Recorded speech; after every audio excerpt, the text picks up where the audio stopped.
भगवान् विष्णुं मङ्गलं गरुडध्वजं मङ्गलं पुण्डरीकाक्ष मङ्गलाय तनो हरि। सभा में संत प्रबुद्ध ब्राह्मण वर्ग श्रोता एवं सनातन के मैं सहृदय पूज्य संत के सुस्वास्थ्य की कामना करते हुए सभागार में उपस्थित संपूर्ण ब्राह्मण समाज, मातृशक्ति एवं समस्त आप सभी को सहृदय सुभाषित अभिव्यक्त करता हूँ। देखिए, ब्राह्मण सदियों से देवता रहा है। देवता की तरह मानता हुआ अच्छा नहीं लगता। शास्त्र कहता है सुशीलो मातृ पुण्येन पितृ पुण्येन चातुर वंश पुण्येन औदार्यम आत्म पुण्येन भाग्यवान।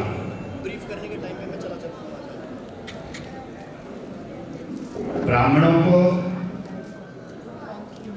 कर्तव्य विमुख न होकर अपने ऋषि परंपरा के अंतर्गत आप जिस गोत्र से भी अलंकृत हैं, उस गोत्र के नियम, वेद, वेदांग, उपांग इत्यादि उन महावाणियों को अंगीकार करते हुए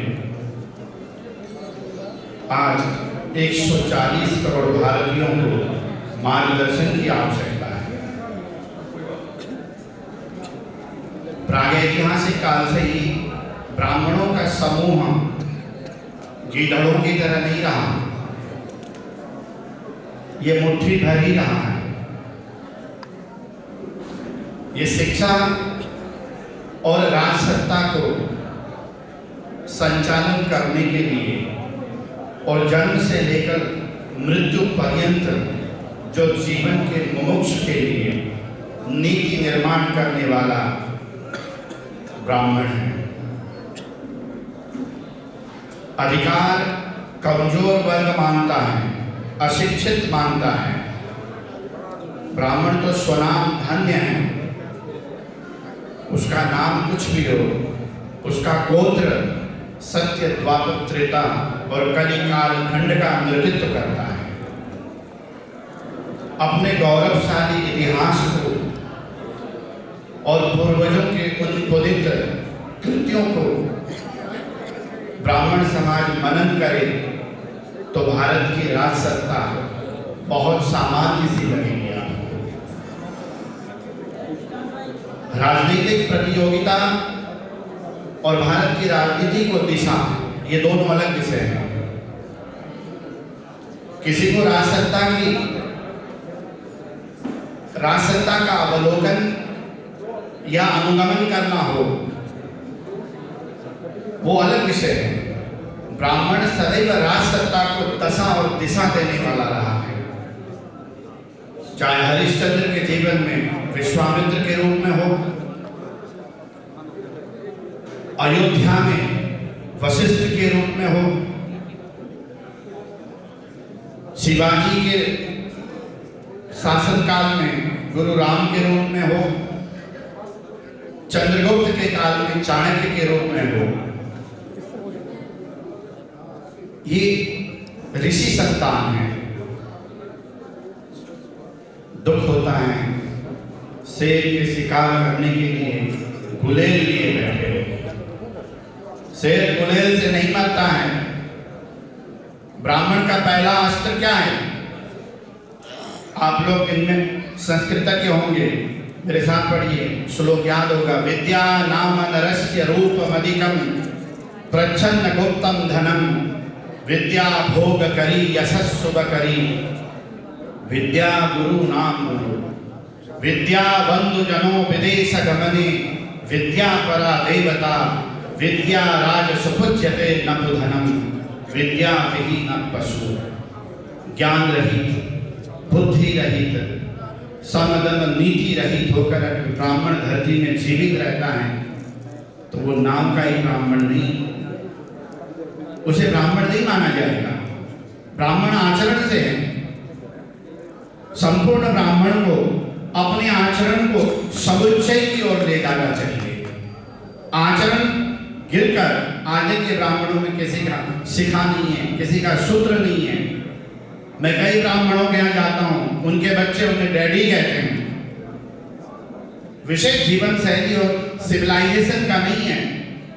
सांस्कृतिक क्रांति और सांस्कृतिक संरक्षण भी आवश्यक है। ब्राह्मण के लिए जो सम्मान है उसके लिए राजसत्ता महत्वपूर्ण नहीं है। राजसत्ता को जीवंत रहने के लिए ब्राह्मण को जीवित रहना आवश्यक है। वसुधा जैसे पृथ्वी और प्रकृति एक दूसरे के परिपूरक हैं, इसी तरह इस धरती में जो भी शासन सत्ता है उसके लिए ब्राह्मण प्राण तुल्य है। परंतु उस प्राण को महाप्राण होने की आवश्यकता है।